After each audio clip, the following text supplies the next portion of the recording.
And one of the interesting topics and kind of hot topics in the industry right now is that there are payers that are starting to use AI or algorithms in order to deny claims, right? So recently there was an article that put out about Cigna, right? So Cigna has started to use an algorithm in order to deny claims.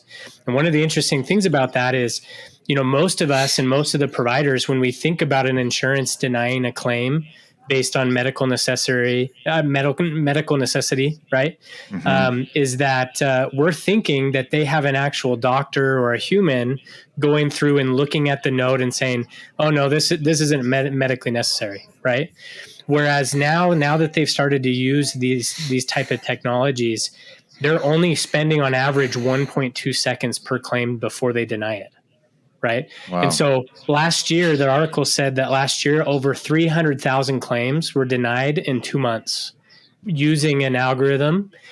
Do you want to guess how many of those 300,000 claims were ever reworked by the individual clinics' billing teams?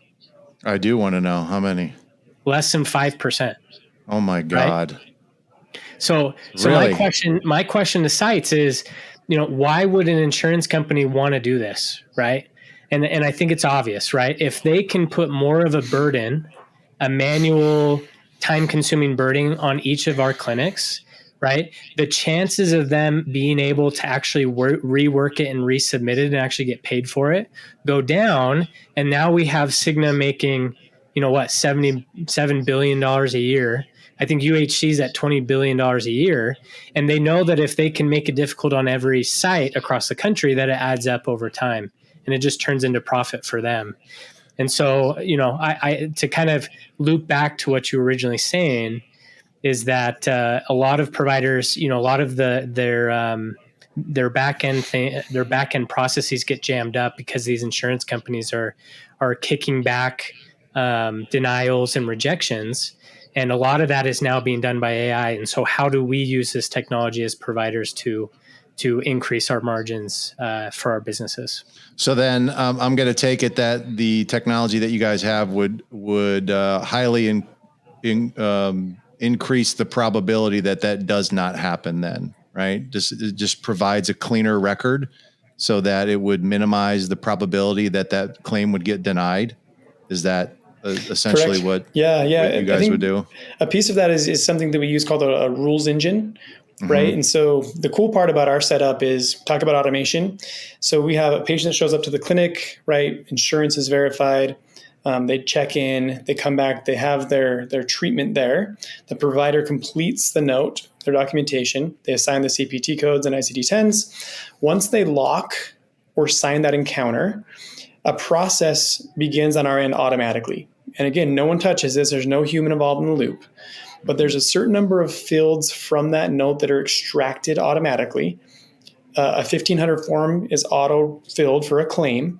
And then that claim is put through something called a rules engine on our end.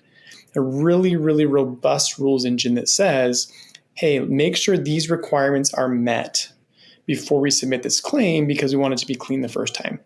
Right. Right. And then it's automatically sent out to that clearinghouse.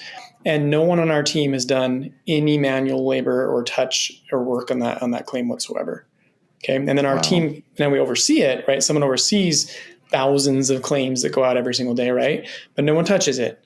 And then if we do get some rejections or denials, sure, we have teams on that. So we have people, and again, our people are mainly engineers, world-class engineers and ops people, not lifelong billers that are then addressing rejections and denials to create systems to prevent the same trends from happening in the future, right? And I think that's the moral of the story for me is I always said this to my patients as a provider, right?